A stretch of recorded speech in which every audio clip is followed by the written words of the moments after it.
Above Lake Taal this week, a pillar of smoke and flame and steam. It mushroomed at one time 10,000 feet into the air, a funeral pyre for hundreds of Filipino villagers and fishing families.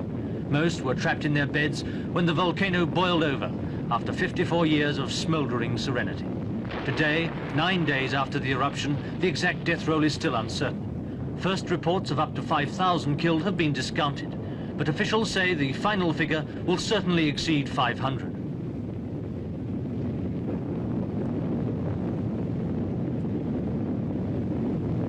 Its setting had become a tourist paradise. For half a century, it had lived down its sinister history, until last week.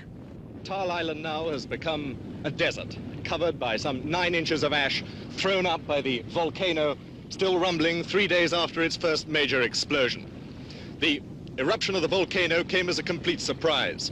Volcano experts have been over onto this island as shortly as 2 weeks before the explosion. They predicted that it was completely safe for the 4,000 inhabitants of the island. When the volcano went off at 2 o'clock on the morning of last Monday, it came with complete surprise. There were no preliminary rumbles. No warning at all was given to the people who lived here. Within 3 hours, it's estimated that some 500 people had died. Much of the island died with them. Beneath the rain of white-hot ash, trees became petrified. Mud and ash lay 10 feet deep in places. Cattle struggle out of it, only to be suffocated by sulfur fumes. Behind them, the human survivors left devastation and memories of the warning that was ignored. The experts had told them it was safe to stay, but when the August danger signals appeared, relatives on the mainland appealed to the people of Taal to leave. They said no, it was time to bring the rice in. They would wait for the first rumble. When it came, it caught them sleeping, and there is no rice to harvest on Taal today.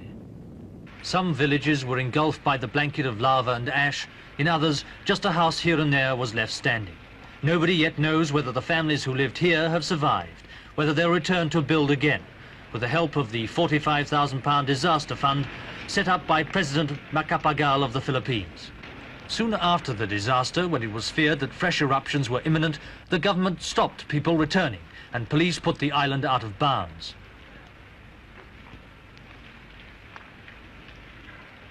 But some defied the order and the still smoking volcano, seeking to salvage what they could from their shattered homes. Among those who returned, Delfin Barrero. He's a fisherman with a wife and 10 children to keep on £3.10 a week. His home is 1.5 miles from the crater, but he's reluctant to leave, even though there's devastation all around.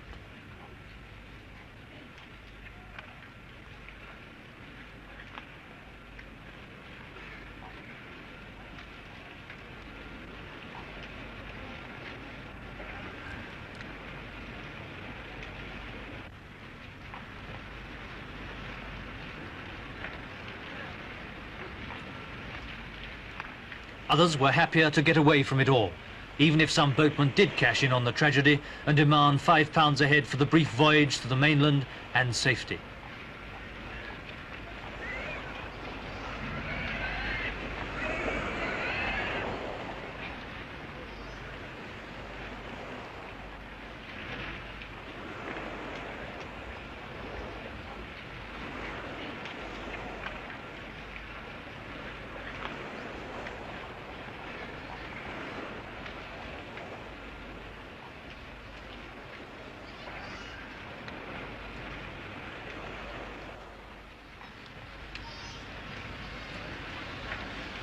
Red Cross and other emergency services went swiftly into action as the refugees gathered in schools and rest camps on the mainland.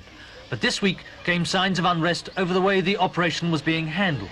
The complaint, no real coordination of the various private and official efforts.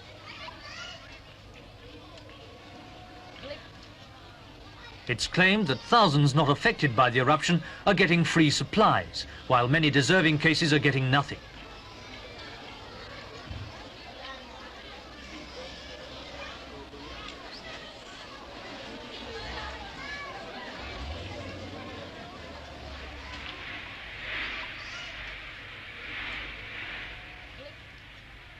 While some survivors waited patiently for their rations, others told their stories to Gerald Seymour.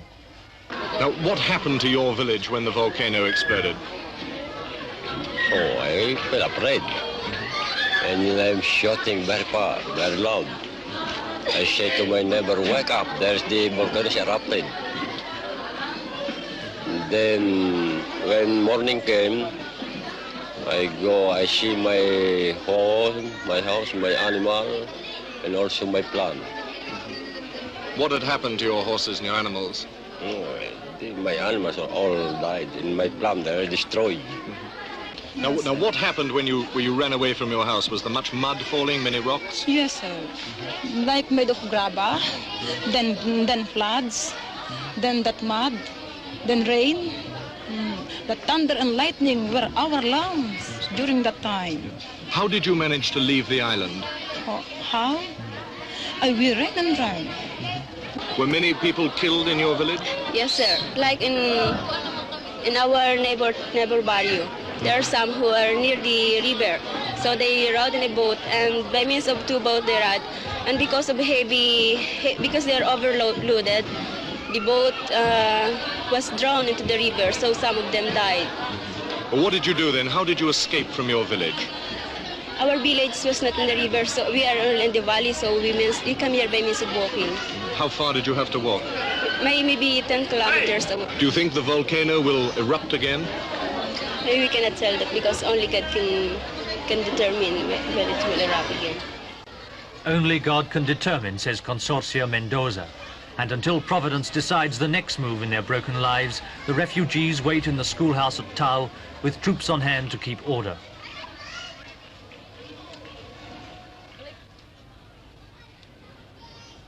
The schoolhouse is not only a temporary home, but a makeshift hospital for the injured of all ages.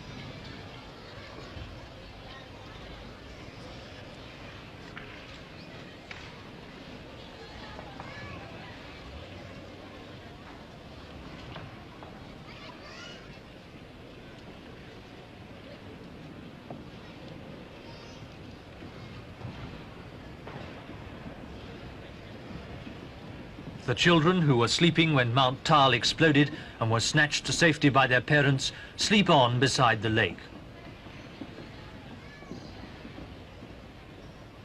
But these are the lucky ones. Many died in the frantic rush for the boats, and many more were injured.